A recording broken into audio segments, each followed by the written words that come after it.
ଆଜ୍ଞା ନମସ୍କାର। ହଁ ସାର୍ ନମସ୍କାର ନମସ୍କାର। କେନ୍ତା ହଉ ମନେ ମନେ କେ ହଁ ସାର୍ ଭଲ ଭଲ। ଆଉ କଣ ହେଲା ହେବା ନା ନାଇଁ ଜିତବା କି ନାଇଁ? ହଁ ଚାଲିଛି ତ ଆଉ।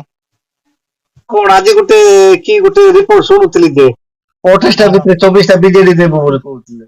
କଣ ହେଲା? 28ଟା ବିଧାୟକ ଭିତରେ 24ଟା ବିଜେଡି ନେବ। ଦୁଇଟା କଂଗ୍ରେସ ନେବ ଦୁଇଟା ଆଉ ବିଜେପି ନେବ ବୋଲି କହୁଥିଲେ। ସେମିତି ତ ଆକଳନ କରିବାଟା କେତେ କର ସବୁ ତ ସେଇଟା ଆକଳନ ବୋଲେ ରୁଲିଂ ପାର୍ଟି ବିଷୟରେ ଆକଳନ କରିବା। ସେଟା ଖାଲିରେ ହବାର ନାଇଁ କି? ସେମିତି ହବା ଚୋର ଟା ମାନେ ସେ ନ୍ୟୁଜ ବାଲା ହଁ ହେଲେ ଆମର କଣ ଝରିଗାଁ ରେ କଣ ମରାମରି ହେଇଛନ୍ତି। ହଁ ଆଜ୍ଞା ବହୁତ ମାଲ ସେ ଆମର ସେ ଭଦ୍ରା ସହିତ ବିଜେଡି କର୍ମୀ ଥାନା ଫାନା ହେଇଗଲାଣି ପୁରା ପୁରି।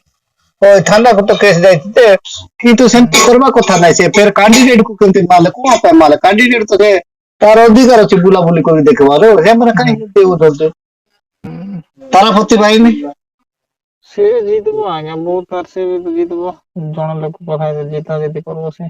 ସେ ତାରାପତି ପାଇଁ ଜିତିବ ହେଲେ ମାନେ ଏମଏଲ ଦିଟା ହେଇଗଲା। ତାପରେ ବାକ୍ୟା ତାରା ପ୍ରସାଦ ବାଣୀ ତାର ତାର ମାନେ ବିରୋଧରେ ବହୁତ ୱିକ ପର୍ସନ ମାନେ ଅଛନ୍ତି। ହଁ ହଁ ହୁଁ ଯୋଉମାନେ ଠିଆ ହେଇଥିଲେ ସେ ୱିକ ପର୍ସନ ଯାକ ଠିଆ ହେଇଥିଲେ।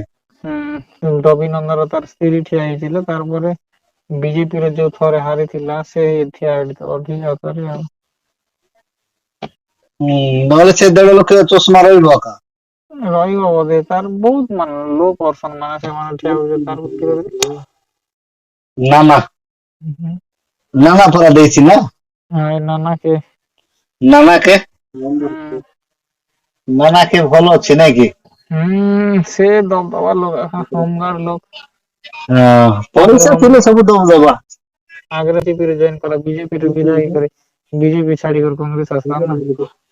ଓହୋ ନାନା ବି ଗୋଟେ ଦଲ ଚେଞ୍ଜ କରୁଛି କି? ଆଉ ମାନେ ବିଜେପି ଥିଲା ବିଜେପିରୁ ଆସିକି ନାନା ଆଇଛି କଂଗ୍ରେସ ଚାର ଥର କଣ୍ଟିନ୍ୟୁ ହେଲା ନା ବିଜେପିକୁ ମିଶେଇକି ଚାରିଥର ହେଇଛି। ବିଜେପିକୁ ମିଶିକି ବୋଧେ ଚାରିଥର ବୋଧେ। ଓହୋ ହୁଁ ହେଲେ ଫାଉଣ୍ଡେସନ ନାନା କିଏ ନହେଲେ ବିଜେପିରେ ପଡିଛି ନା। ହଁ ତାର ଫାଉଣ୍ଡେସନରେ କଂଗ୍ରେସ ଘରକୁ ବନେଇଛି ଆଉ। ହୁଁ